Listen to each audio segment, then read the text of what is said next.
નો માર્ગ મળી જશે। સમય નીકળવા માંડ્યો, નારદ મુનિને ખબર પડી અને એ જ વખતે નારદ મુનિ આવ્યા છે જંગલમાં સુખદેવજી મહારાજને લેવા માટે। પણ આ તો ભગવાન સાક્ષાત મહાદેવનો અવતાર। એ વખતે નારદજી સુખદેવજીને વાત કરે છે કે આવી ઘટના ઘટી છે, તમારા સિવાય એને મુક્તિનો માર્ગ કોઈ નહીં બતાવી શકે, આપ ચાલો ઊભા થાઓ। અને ત્યારે સુખદેવજી મહારાજ ખીજાણા છે કે ભૂલ રાજા કરે ને ભોગવવાનું અમારે। અને નારદજી એ વખતે સમજી ગયા, સુખદેવજી આમ નહીં માને અને જો ના ઉપર જાશે, ઘસીને ના પાડી દેશે તો આના સિવાય પરીક્ષિતને મુક્તિનો માર્ગ જગતમાં કોઈ નહીં બતાવી શકે। એટલે નારદજી સુખદેવજીને સમજાવે છે કે હે પ્રભુ, માની લ્યો એક આંધળો માણસ ચાલ્યો જાય છે અને રસ્તામાં કૂવો આવે છે। આંધળા માણસને ભગવાને દ્રષ્ટિ નથી આપી અને કૂવાની બાજુમાં એક દેખતો માણસ ઊભો છે, જેને ભગવાને આંખ આપી, નજર આપી, દ્રષ્ટિ આપી છે।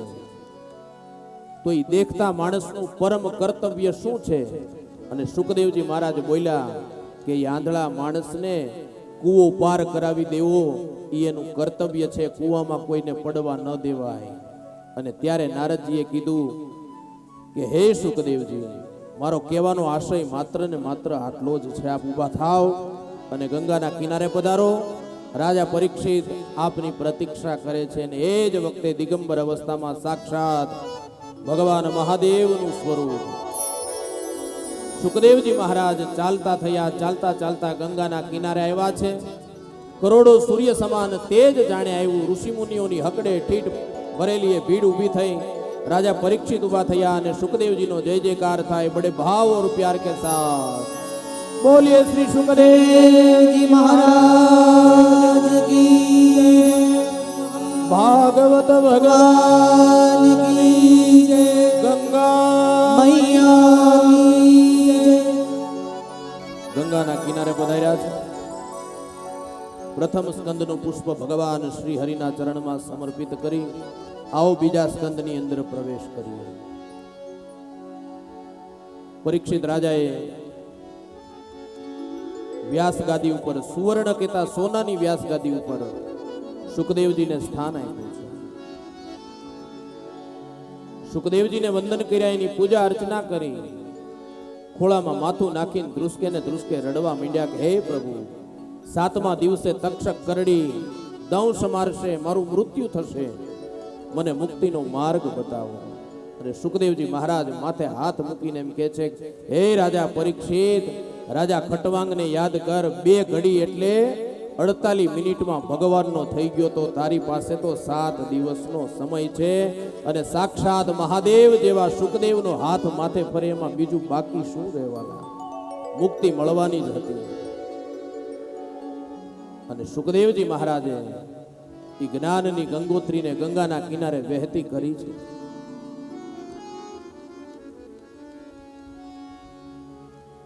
સુખદેવજી મહારાજ રાજા પરીક્ષિતને સમજાવે છે કે રાજન, આ જગતની અંદર પ્રત્યેક જીવની આવરદા માત્ર ને માત્ર 7 દિવસની છે।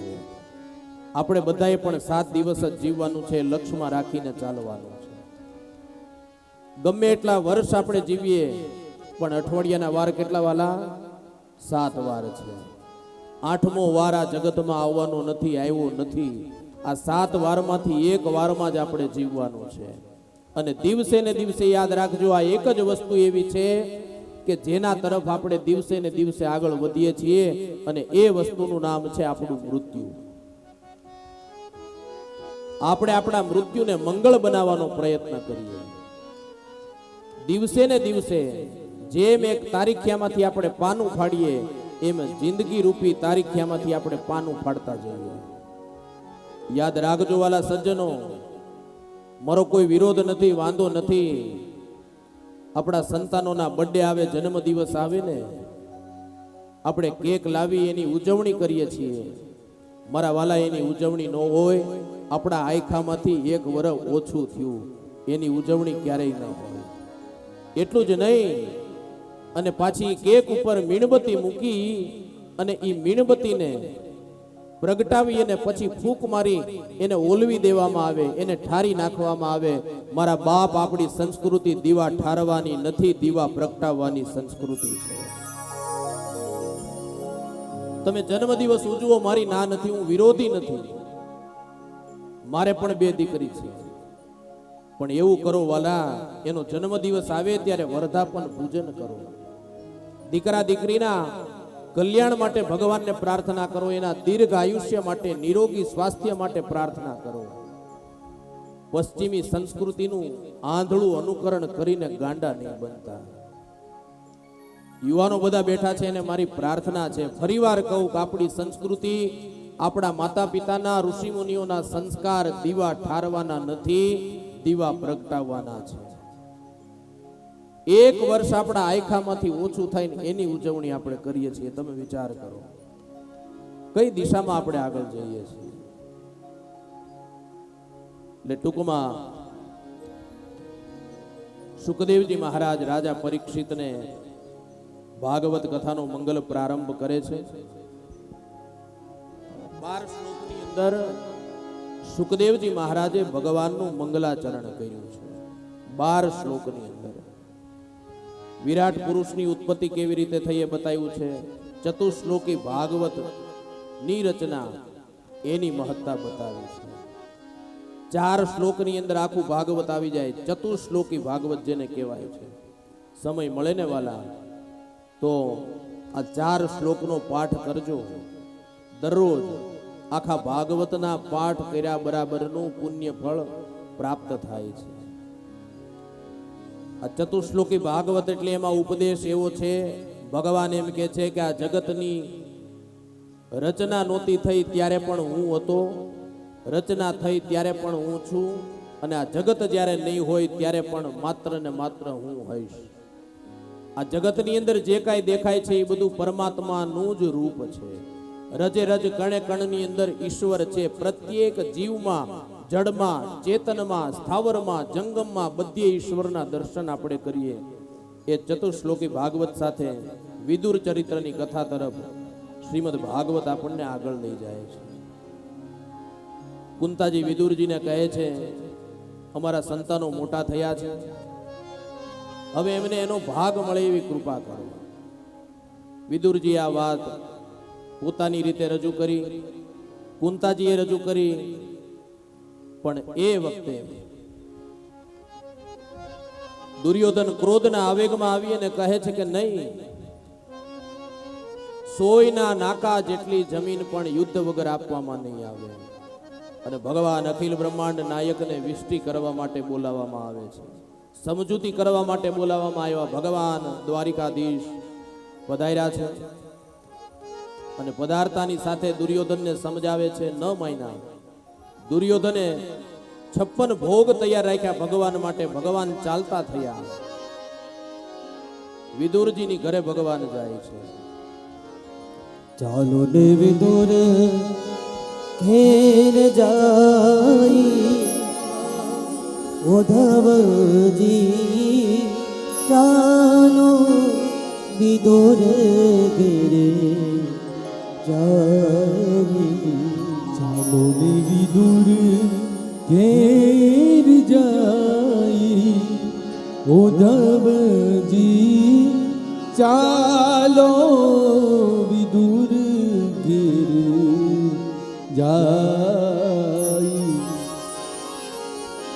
ઊંચા ઊંચા મેલો ને દુર્યોધન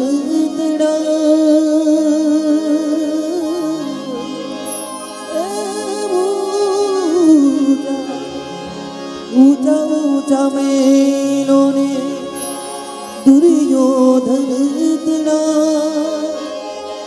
રતિ ભર સુખ પાઈ. હર હર રામજી રતિ ભર સુખ થાય. ઉદ્ધવજી ચાલો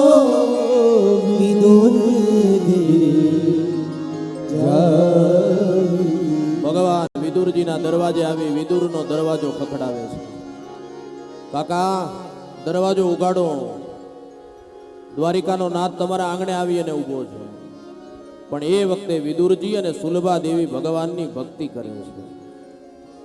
એક વાર દરવાજો ખખડાવ્યો, બીજી વાર ખખડાવ્યો અને ત્રીજી વાર દરવાજો ખખડાવ્યો. વિદુરજી ઊભા થયા, દરવાજો ખોલ્યો અને ત્યાં તો સાક્ષાત અખિલ બ્રહ્માંડ નાયક જગત નિયંતા એની સામે ભગવાનના પગમાં પડી ગયા. વિદુરજી, પ્રભુ ધન્ય ઘડી, ધન્ય ભાગ્ય મારા, આજ મારું આંગણું પાવન અને પવિત્ર થયું. પાટલ જેની પોટડી, ટૂટલ જેની ખાટલી, પાટલ જેની પોટડી, ટૂટલ જેની ખાટલી, પ્રેમના પલંગ બિછાઈ ધવલજી ચાલો વિદુરજી અને પછી તો કથા એવી લખી છે કે ભગવાન એ વિદુરજીની ભાજીને આરોગે છે. કથા ઉપદેશ કરે વિદુર ચરિત્રની કથા કે ભગવાન છે ને વાલા સજ્જનો ભાવના ભૂખ્યા છે. તમારી પાસે કાંઈ હોય કે ન હોય, કેવા ભાવથી તમે ભગવાનને તમારી વસ્તુઓ અર્પણ કરો છો ને એની મહત્તા વધારે છે. એટલે વિદુર ચરિત્રની કથાને વિરામ આપી અને ત્યાં સૃષ્ટિ ઉત્પત્તિની કથા બતાવી છે. એકવાર આ સૃષ્ટિની પૃથ્વીનો પ્રલય થયેલો, ચારે બાજુ માત્ર ને માત્ર જળ. ભગવાન નારાયણ સિવાય આ જગતમાં કોઈ નથી. લક્ષ્મીજી ભગવાન નારાયણના ચરણની સેવા કરે છે. અને એ વખતે ભગવાન નારાયણ વિચાર કરે કે એકોહમ બહુશ્યામી, હવે હું એકમાંથી અનેક થાઉં. અને એ જ વખતે ભગવાન નારાયણ પોતાની નાભીમાંથી એક કમળને ઉત્પન્ન કરે. કમળની 1000 પાંખડી અને એ કમળની દાંડલીમાંથી એક જીવની ઉત્પત્તિ થાય છે. આ જીવે આકાશમાં નજર કરી પ્રશ્ન કર્યો, મારું નામ શું, મારું કામ શું?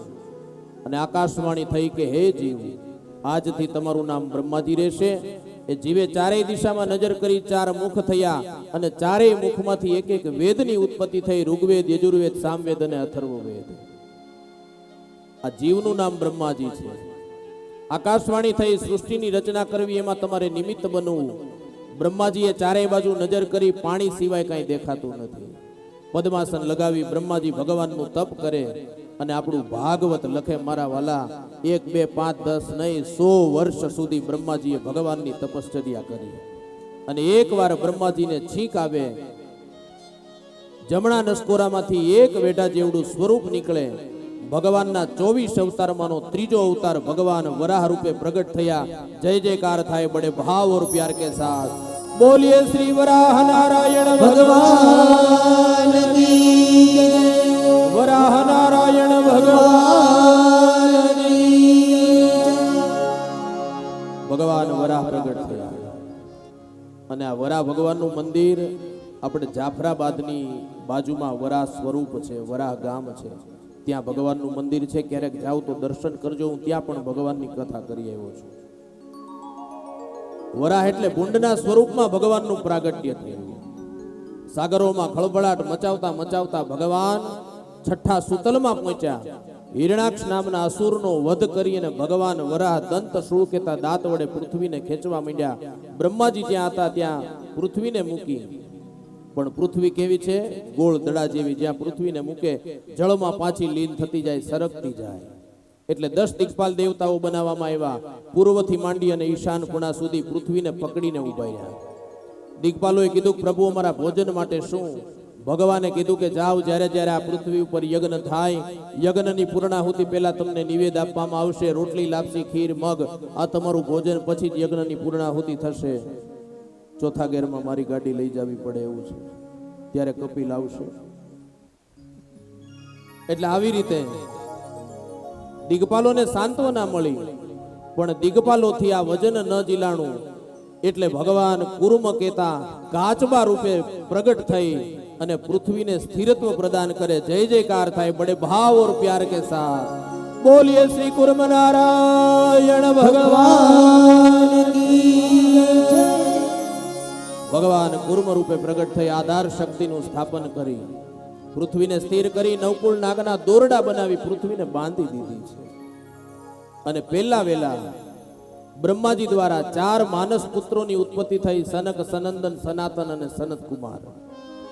આ માનસ પુત્રોને કીધું સૃષ્ટિની રચના કરવી છે, તમે મને મદદ કરો. પણ બ્રહ્માના મનથી જેની ઉત્પત્તિ થઈ એણે કીધું કે પિતાજી આ સંસારમાં મોહ માયામાં પડવું નથી. બ્રહ્માજીને ક્રોધ આવ્યો કે મારા દીકરા મારું કહ્યું ન માને. અને ક્રોધના આવેગમાં બ્રહ્માજીના શરીરમાંથી અનેક રૂવાડા ખરી ખરીના પૃથ્વી ઉપર પડ્યા. જ્યાં જ્યાં બ્રહ્માજીના રૂવાડા પડ્યા એમાંથી વનસ્પતિનું નિર્માણ થયું. ક્રોધનો આવેગ એટલો બધો હતો, બ્રહ્માજીના કપાળમાંથી રુદ્રની ઉત્પત્તિ થઈ, ખોળામાંથી નારદજીનું પ્રાગટ્ય થયું અને બ્રહ્માજીના જમણા પગના અંગૂઠામાંથી દક્ષની ઉત્પત્તિ થઈ છે. બ્રહ્માજીના મુખમાંથી સાક્ષાત વાણીની દેવી ભગવતી શારદા સરસ્વતીનું પ્રાગટ્ય થાય. પણ દીકરીની સુંદરતા એટલી બધી હતી ને બ્રહ્માજી મોહિત થયા દીકરી ઉપર.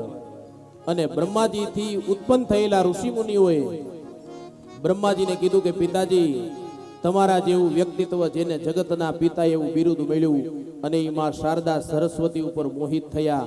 અને એ જ વખતે બ્રહ્માજીએ પોતાના શરીરને ત્યાગી દીધું. અને જે શરીરને બ્રહ્માજીએ ત્યાગ્યું એ શરીરને દિશાઓએ ગ્રહણ કર્યું. એ દિશાઓએ ગ્રહણ કર્યું એ બ્રહ્માજીના શરીરમાંથી ધુમ્મસ અને અંધકારની ઉત્પત્તિ થઈ છે. આવી રીતે સૃષ્ટિની રચના, અનેક ઋષિઓની ઉત્પત્તિ બ્રહ્માજી દ્વારા થઈ છે. અને આમ કરતા કરતા બ્રહ્માજીના શરીરથી એક શરીરના 2 ભાગ થયા. એમાં એકમાં સ્ત્રી અને એકમાં પુરુષ મનુ મહારાજ અને શત્રુપા રાણી પ્રગટ થયા છે. મારો ને તમારો સાચા માતા પિતા જો કોઈ હોય ને તો એ મનુ મહારાજ અને શત્રુપા રાણી છે. એ મનુના વંશ વિસ્તારમાં આપણો જન્મ થયો છે. એની મનુના નામ ઉપરથી જ આપણે બધા મનુષ્ય કહેવાના છે. મનુ મહારાજ શત્રુપા રાણી પ્રગટ થયા. એમને ત્યાં 5 સંતાન થયા. એમાં 3 દીકરી ને 2 દીકરા. પ્રિયવત અને ઉત્તાનપાદ એ 2 દીકરા. આકુતિ, દેવહૂતિ અને પ્રસૂતિ આ 3 દીકરી થઈ છે. ધીમે ધીમે ધીમે સમય વ્યતીત થવા માંડ્યો છે. કશ્યપ ઋષિને 2 પત્ની છે. એમાં એકનું નામ છે દિતિ ને બીજુંનું નામ છે અદિતિ. દિતિના ઉદરથી જે બાળકો થયા એ દાનવો થયા અને અદિતિના ઉદરથી જે બાળકો થયા એ દેવો થયા છે. માતા અલગ અલગ છે, દેવો અને દાનવોના, પણ પિતા તો એક જ છે. અને એકવાર આ દક્ષ કન્યા દિતિ કશ્યપની પાસે સંતાન સુખની માગણી કરે. પણ એ સમય હતો સંધ્યાનો સમય. કશ્યપ ઋષિ સમજાવે ન સમજ્યા અને અંતે સંતાનનું સુખ આપ્યું. પણ પાછળથી એવું કીધું કે સંધ્યાના સમયે સંસાર સુખની માગણી કરી છે ને, જાઓ હિરણાક્ષ અને હિરણ્ય કશિપુ થશે. ભગવાન એને મારવા માટે સમયાંતરે પ્રગટ થશે. એ કથા ત્યાં બતાવી છે. અને ત્યાં શ્રીમદ ભાગવતની કથા ભગવાન કપિલના પ્રાગટ્ય તરફ આગળ લઈ જાય છે. સ્વયં ભુવસ્ય ચ મનોરવંશ પરમ સંમતઃ કથ્યતામ ભગવાન યત્ર મૈથુને નૈતિરે પ્રજા. મનુ મહારાજની દીકરી દેવહૂતિ, અને દેવહૂતિ માટે નારદજીએ એક યોગ્ય મૂર્તિઓ મનુ મહારાજને બતાવ્યો છે. એનું નામ છે કરદમ ઋષિ.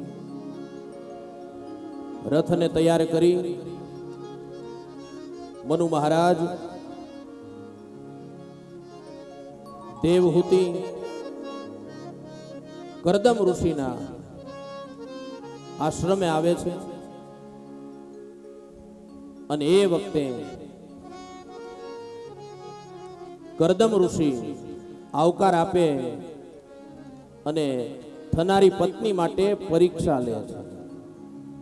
જો આપણું ભાગવત છે ને મારા વાલા, તમે ક્યાંક દીકરા દીકરી એકાબીજાને જોવા જાવ ને તો પરીક્ષા કેવી રીતે લેવી ને એ પણ શીખવાડે છે.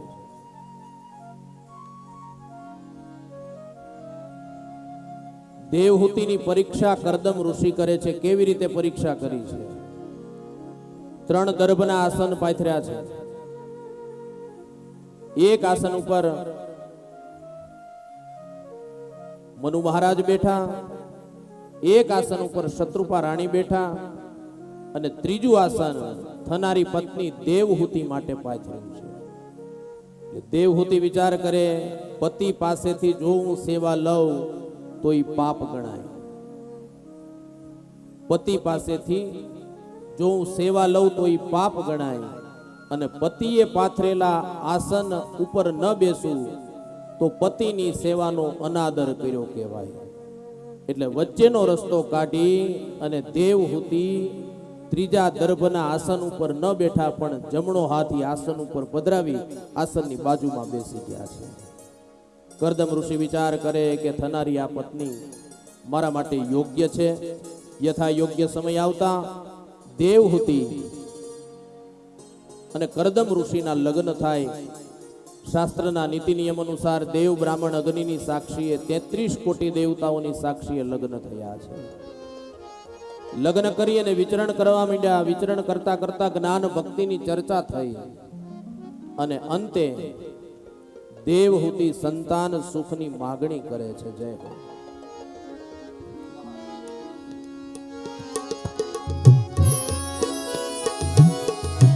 એક પછી એક મહિનાઓ નીકળવા માંડ્યા.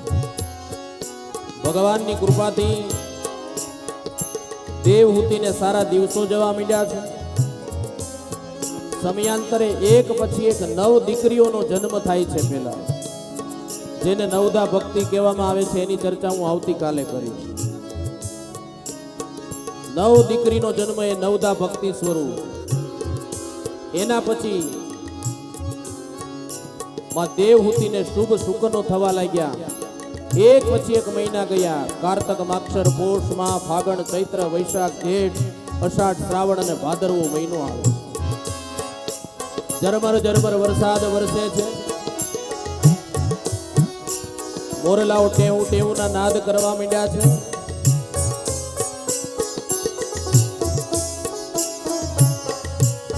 જમીન ઉપર ખાડો ખોદે અને એમાંથી રત્નોની પ્રાપ્તિ થાય છે. 10 દિશાઓ સ્વચ્છ થાય.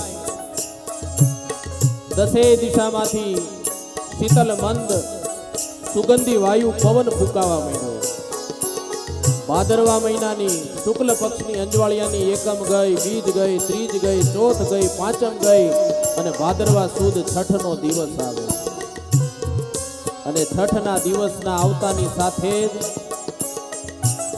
ભગવાન કપિલ માં દેવહૂતિના ઉદરથી પ્રગટ થાય અને જય જયકાર થાય. बड़े भाव और प्यार के साथ बोलिए श्री कपिल नारायण भगवान की जय.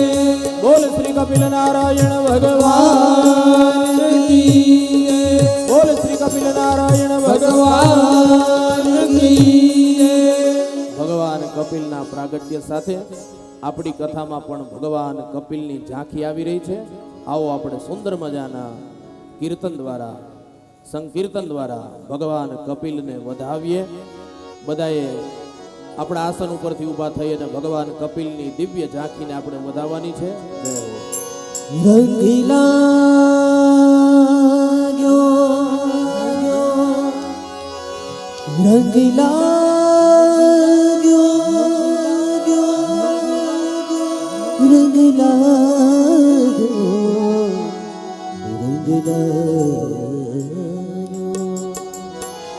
रंग लागो रंग लागो रंग लागो रे कपिल नारायण नो रंग लागो. रंग लागो रंग लागो कपिल नो रंग लागो. रंग लागो रंग लागो रंग लागो रे कपिल नारायण नो रंग लागो.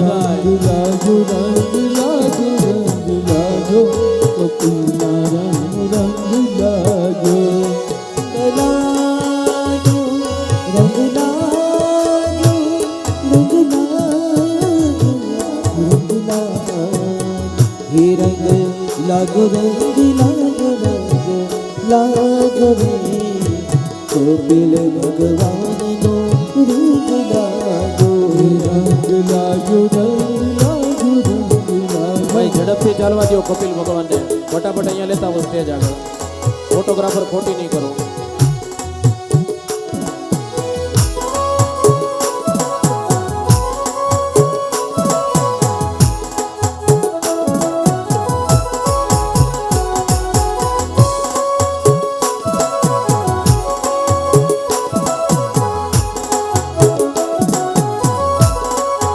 બોલે કપિલ નારાયણ ભગવાન કી જય. હરિ બોલ. ભગવાન ભગવાનનો રંગ લાગ્યો હે કપિલ ભગવાનનો રંગ લાગ્યો ભગવતી ભગવાનનો રંગ લાગ્યો ભગવાનનો રંગ લાગ્યો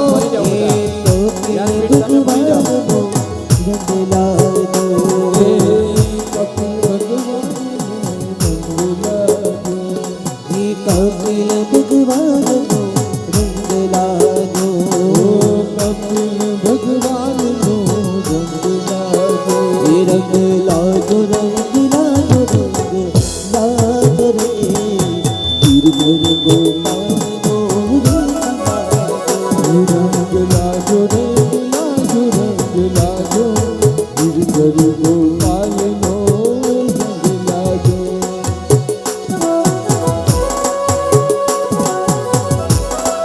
જય કપિલ નારાયણ. તાળીનો ટેકો પૂરો પાડો બાપા. તાળી પાડી ભાવથી ગાઓ બધા.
रंग लागो रंग लागो रंग लागो रे कपिल भगवाननो रंग लागो रंग लागो रंग लागो रंग लागो गिरधर गोपालनो रंग लागो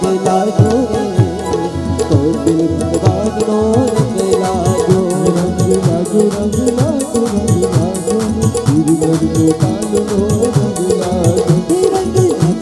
रंग लागो रे कपिल भगवाननो रंग लागो रंग लागो रंग लागो रंग लागो गिरधर रंग लागो रंग लागो. रंग लागो रंग लागो रंग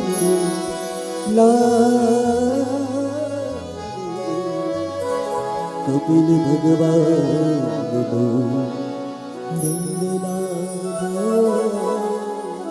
बोले भागवत भगवान કપિલ નારાયણ ભગવાનની રામચંદ્ર ભગવાન કી અકાળિયા હનુમાન જી મહારાજ ખોડિયાર માત કી સદગુરુ દેવ કી દ્વારિકાધીશ સત્ય સનાતન ધર્મની નમઃ પાર્વતી પતે હર હર મહાદેવ મહાદેવ. ભગવાન કપિલના પ્રાગટ્ય સાથે બીજા દિવસની કથાને અહીંયા જ વિરામ. આવતીકાલે 8:30 વાગે પુનઃ ભગવત ચર્ચા. ત્યાં સુધી આપ સૌને જાજા કરી અને જય શ્રી કૃષ્ણ. અને અહીંયાથી જે કાંઈ આગળનો કાર્યક્રમ છે અમારા ઉદ્ઘોષક ભાઈ એ કાર્યક્રમને રજૂ કરશે. જે કાંઈ સન્માન આદિ કાર્યક્રમો છે એને આપણે આગળ વધારીએ. પછી આરતી અને પ્રસાદ લઈ આપણે સૌ છૂટા પડશું. જ્યાં સુધી વક્તાશ્રી સ્થાન ન છોડે ત્યાં સુધી કોઈ વ્યક્તિ પોતાનું સ્થાન નહીં છોડે. એ જ કરબદ્ધ પ્રાર્થના સાથે અસ્તુ. હલો. પ્રસંગ ખૂબ સરસ, આજનો અવસર પણ ખૂબ સરસ. એવું કહેવાય કે આજ આનંદ આજ ઉમંગ આજ નયનમાં ને, આજ આનંદ આજ ઉમંગ આજ નયનમાં ને, આજ અમારા આંગણે જાણે કંચન વરસ્યા મેઘ, આજ અમારા આંગણે જાણે કંચન વરસ્યા મેઘ. ખૂબ સરસ મજાનો આજે આ ઉત્સવ આપણે ઉજવ્યો. આજના આપણી વચ્ચેના ઉપસ્થિત મહેમાનો પણ એવું સરસ મજાનું વ્યક્તિત્વ ધરાવે છે. એના પહેલાં થોડુંક તમારો સમય લઈએ. એવું કહેવાય કે દીકરો તો જન્મે ત્યારે દીકરો જ કહેવાય અને મૃત્યુ પામે ત્યારે પણ એમ જ કહેવાય કે એમનો છોકરો મૃત્યુ પામ્યો અથવા તો દીકરો મૃત્યુ પામ્યો. પણ દીકરી જન્મ લે ત્યારથી દીકરી પરિણીત થાય એટલે વહુ, પુત્રવધુ, પત્ની, ત્યારબાદ માતા, ત્યારબાદ સાસુ. જીવન સંદર્ભની અંદર આખું જોવા જાવ ને તો એમના નામ અને એમનું કેરેક્ટર જે છે ને એ રોજ ને રોજ નવું નવું ઘડાતું જાય. અને આ સરસ મજાનો પરિવાર, ડોબરિયા પરિવાર, કે જેમની અંદર એવું કહેવાય કે પુરુષ છે ને એ ઘરેણું છે, પણ એ ઘરેણાને પહેરનાર જે છે ને એ સ્ત્રી છે. પુરુષ પરિશ્રમ છે પણ એ પરિશ્રમનું પરિણામ જે છે ને એ સ્ત્રી છે. પુરુષ છે એ પ્રેમ છે પણ પ્રેમને સાનિધ્ય કરનાર સ્નેહ જે છે એ સ્ત્રી છે. જો સ્ત્રી હસતા મુખની સાથે ઘરમાં ના હોય તો પુરુષનું કોઈ પણ પ્રારબ્ધ હોય એ પાંગળું છે. ઘરમાં આવનાર મહેમાન ગામ આખાને આમંત્રિત કરીને લઈ આવે પુરુષ, પણ જો ઘરની અંદર આવકાર દેનાર સ્ત્રી એનું મોઢા ઉપર જો મલક ન હોય, મુસ્કાન ન હોય, હાસ્ય ન હોય અને ઝીણો જો ભાવ ન હોય ને તો એ પુરુષના સાથે આવેલા તમામ મહેમાનને ખબર તો પડી જ જાય. એટલે ખરેખર ડોબરિયા પરિવારની અંદર બિરદાવેલી બે દીકરીઓ, એમના માટે એક વખત જોરદાર તાળીઓના ગડગડાટથી વધાવી લઈએ. નીતાબેન અને આશાબેન. કારણ કે આખું આયોજન જે છે એ કોઈ પણ પુરુષ કરી તો શકે, પણ આયોજનને પાર પાડનાર છે ને એ સ્ત્રી છે. પ્રસંગો ઊભા કરવા બહુ મોટી વાત નથી, પણ પ્રસંગને પાર પાડવો ને એ બહુ અઘરી વસ્તુ છે. અને એટલા માટે જ આજે જ્યારે ભાગવત ચાલતું હોય ત્યારે એવું કહેવાનું મન થાય કે શબ્દ શોધું ત્યાં સંહિતા નીકળે ને કૂવો ખોદું ત્યાં સરિતા નીકળે. શબ્દ શોધું ત્યાં સંહિતા નીકળે ને કૂવો ખોદું ત્યાં સરિતા નીકળે. સાવ અલગ છે તાસીર આમાં ભૌમની, અહીં તો મહાભારત વાવું ને ગીતા નીકળે. સાવ અલગ તાસીર છે મા ભૌમની, અહીં તો મહાભારત વાવું અને ગીતા નીકળે. અને હજી જો જનક જેવા આવીને હાકે હળ, હજી જો જનક જેવા આવીને હાકે હળ તો હજી પણ ક્યાંક ધરતીમાંથી સીતા નીકળે. આ ભૌમ જે છે એ કંઈક અલગ જ છે. અને એવા જ જનક જેવા પિતા વિઠ્ઠલભાઈ ખૂંટ ને હું સ્ટેજ ઉપર બોલાવવા માટે વિનંતી કરીશ.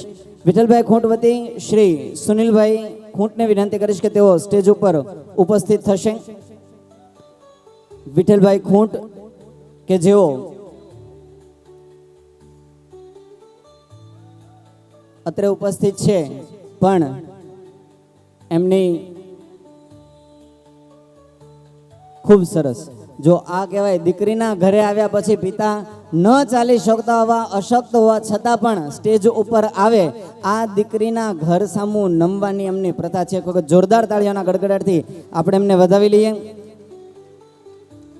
તેઓ નીતાબેનના પિતા છે. સુનિલભાઈ એ ભાઈ છે. મેહુલભાઈ ડોબરિયાને વિનંતી કરીશ કે તેઓ પુષ્પગુચ્છ અને શાલ આપી અને તેમને સન્માનિત કરશે. આપ પોથી પાસે જઈ વ્યાસપીઠના દર્શન કરી વ્યાસજીના આશીર્વાદ લઈ અને અત્રે ઉપસ્થિત થજો.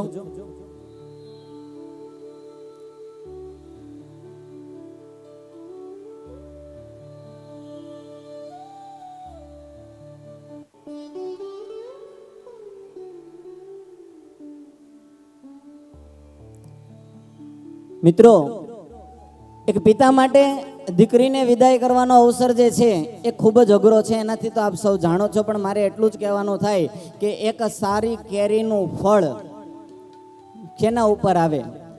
આંબા ઉપર. જોરદાર તાળીઓના ગડગડાટથી આપણે એમને વધાવી લઈએ.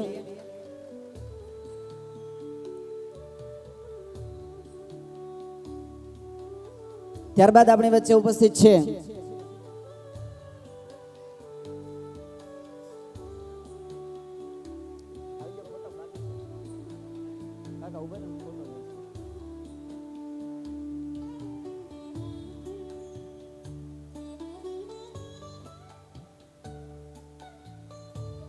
ત્યારબાદ આપણી વચ્ચે ઉપસ્થિત છે શ્રી લક્ષ્મણભાઈ સાવલિયા અમરેલીથી. તેમનું સન્માન કરવા માટે હું નિલેશભાઈ ડોબરિયાને વિનંતી કરીશ કે તેઓ પુષ્પગુચ્છ અને શાલ આપી અને તેમનું સન્માન કરશે, જેઓ આશાબેનના પિતા છે. એક વખત જોરદાર તાળીઓના ગડગડાટથી એમને વધાવી લઈએ. તો મારો કહેવાનો મતલબ એ હતો કે દીકરીનો વિદાયનો પ્રસંગ ખૂબ અઘરો છે. એક સારું ફળ જ્યારે કેરીનું જોતું હોય તો એક આવે કેરીનું ફળ આવે છે એના ઉપર, એટલે કોઈ નથી ખાધી, આંબા ઉપર. અને આંબાનું કેટલા વર્ષ જતન કરીએ તો સારું ફળ મળે? ઓછામાં ઓછું 5 વર્ષ. તો સાહેબ 5 વર્ષની અંદર જો મીઠું ફળ કેરી આંબો દેતી હોય તો આ 22, 25, 25 વર્ષ સુધી જેને સિંચન કરીને સાચવ્યું હોય એ તો કેટલા મધુર ફળ આપે. જોરદાર તાળીઓના ગડગડાટથી આપણે આ પિતાને વધાવી લઈએ.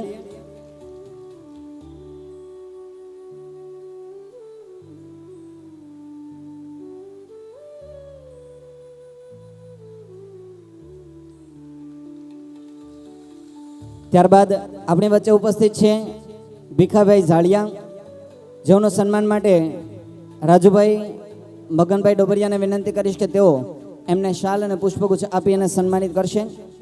ત્યારબાદ આપણી વચ્ચે ઉપસ્થિત છે જયસુખભાઈ,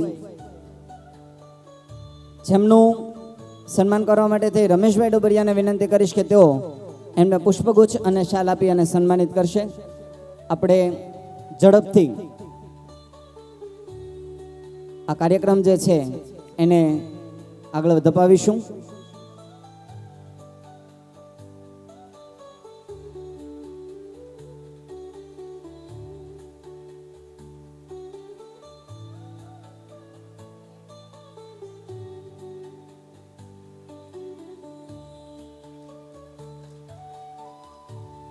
જયસુખભાઈ રહેશે. તેમનું સ્વાગત કરવા માટે થઈ અને રમેશભાઈ ડોબરિયાને વિનંતી કરીશ કે તેઓ પુષ્પગુચ્છ અને શાલ આપી તેમનું સન્માન કરશે.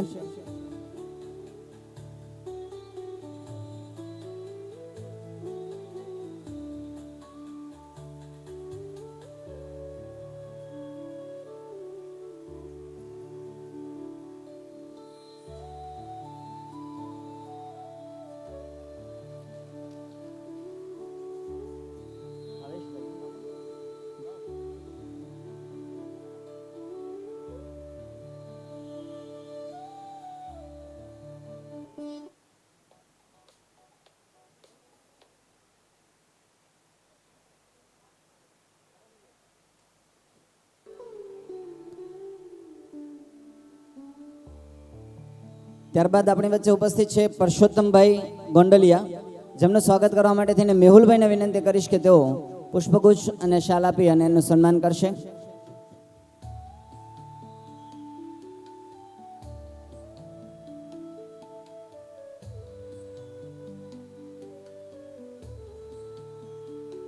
આપણા માનવંતા મહેમાનો અત્રે ઉપસ્થિત હોય એક વખત જોરદાર તાળીઓ આપણે આ તમામ મહેમાનો માટે વગાડીએ. આપણા સ્વયંસેવક ભાઈઓ કે જે સવારથી લઈને સાંજ સુધી નિષ્કામ ભાવે નિસ્વાર્થે સેવા આપી રહ્યા છે, એક વખત જોરદાર તાળીઓના ગડગડાટથી અમને પણ વધાવી લઈએ. ખડા પગે સવારથી નાસ્તાથી લઈને સાંજના જમણવાર સુધીની સંપૂર્ણ સેવા તેઓ નિસ્વાર્થ ભાવે બજાવે છે. એક વખત એમને પણ આપણે સન્માન આપીએ અને એમની આ સેવાનો લાભ જે છે, એમની આ સેવાની નોંધ જે છે એ શ્રી કૃષ્ણ પરમાત્મા એમના કર્મની અંદર કરી રહ્યા છે. ત્યારબાદ આપણી વચ્ચે ઉપસ્થિત છે રમેશભાઈ મનુભાઈ વોરા. તેઓનું સન્માન કરવા માટે થઈ અને નિલેશભાઈને કહીશ કે તેઓ પુષ્પગુચ્છ અને શાલ ઓઢાડી અને તેઓનું સન્માન કરશે.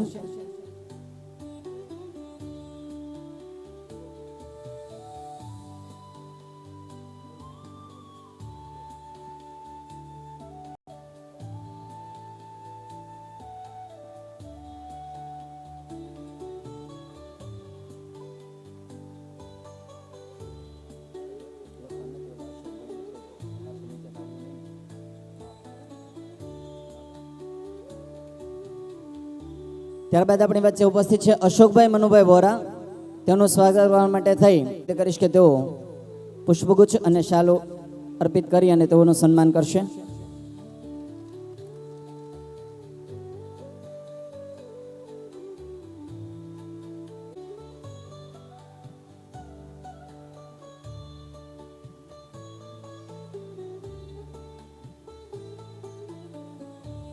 ત્યારબાદ આપણી વચ્ચે ઉપસ્થિત છે ભાવેશભાઈ નાકરાણી.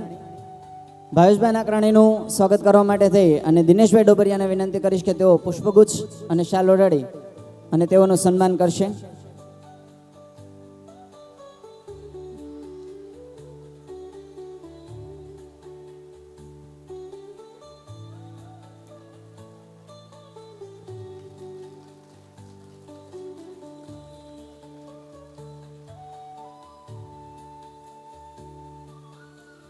કહેવાય છે કે જ્યારે આપણી વચ્ચે મહેમાન હોય ત્યારે કવિ કાગની એક સુંદર મજાની પંક્તિઓ અહીંયા આગળ લેવાનું મન થાય કે કાગ એને પાણી પાજે ભેળો બેસી ખાજે,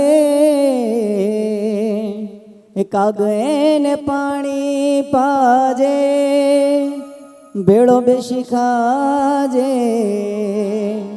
હે જા પારે સુધી તું મૂકવાન જાજે રે, આવકારો મીઠો આપજે હોજી રે.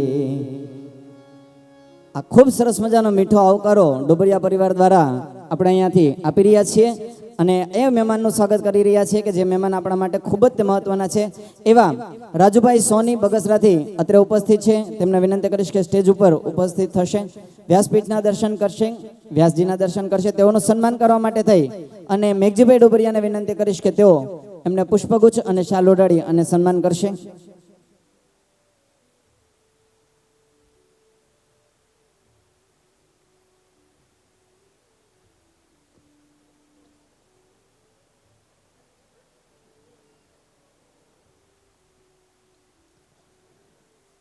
ખૂબ સરસ જોરદાર તાળીઓના ગડગડાટથી વધાવી લઈએ. સૌજીભાઈ વિશે આજે અને ગઈકાલે ગામની અંદર સત્સંગ કર્યો તો ખબર પડી કે ખૂબ સજ્જન આત્મા, ખૂબ સજ્જન આત્મા, એટલું સજ્જન આત્મા કે ગામમાંથી નીકળે એટલે બધાને જય શ્રી કૃષ્ણ કહેતા જવાનું, રામ રામ કહેતા જવાનું અને કોઈ પણને સામેથી એમ કહેવાનું કે ચા પીવા આવજો અથવા તો એની માટે ચા સામેથી ખેતરે બનાવીને એને પીવડાવવાની. એવા જ તે સજ્જન આત્મા ગંગા સ્વરૂપ ભાનુબેન પણ કે જેમણે આ બે દીકરાઓની ખૂબ સરસ મજાની પરવરિશ કરી, એમને ઉછેરી મોટા કર્યા, આટલા સરસ મજાના સંસ્કાર આપ્યા. ત્યારે એની માટે થઈને એટલું કહેવાનું મન થાય કે હિરેલા એરણે ટીપાય માથે પડે ઘણ કેરા જોન ગાય, ફૂટે તો ફટકિયા કહેવાય, ખરાની ખરે ખબર્યું થાય. આ સમય આવે ને ત્યારે ખબર પડે કે માણસની અંદર કેટલી ભાવના, કેટલી વેદના, કેટલી લાગણી અને કેટલો પ્રેમ રહેલો છે. આવો સરસ મજાનો પ્રેમ દર્શાવતા આ ડોબરિયા પરિવારનો ખૂબ ખૂબ આભાર. આ તમામે તમામ મહેમાનોનું સ્વાગત કરવા બદલ. આવો અહીંયા આગળ આપણે આપણા કાર્યક્રમને વિરામ આપીએ. એ પહેલાં આજે સાંજે અહીંયા આગળ મહિલા મંડળ દ્વારા સત્સંગનું આયોજન છે. તમામે તમામ મહિલાઓએ સત્સંગની અંદર પધારવા અને લાભ લેવા આપ સૌને નમ્ર વિનંતી છે. જમણવારની અંદર આપણે પહેલાં પુરુષો અને ત્યારબાદ સ્ત્રીઓએ જવાનું રહેશે. કથાના મુખ્ય યજમાન નિલેશભાઈ તેમજ મેહુલભાઈને વિનંતી કે પરિવાર સાથે સ્ટેજ ઉપર આરતી માટે થઈ અને ઉપસ્થિત થશે. આગળનો દોર સાજિંદા કલાકારને વિનંતી કરીએ કે તેઓ સંભાળશે. સાજિંદા કલાકાર, થેન્ક યુ. હાલો બીજું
લઈ રહ્યા છે ગુરુભાઈ ઉભા થઈ અને સન્માન કરશું આપણે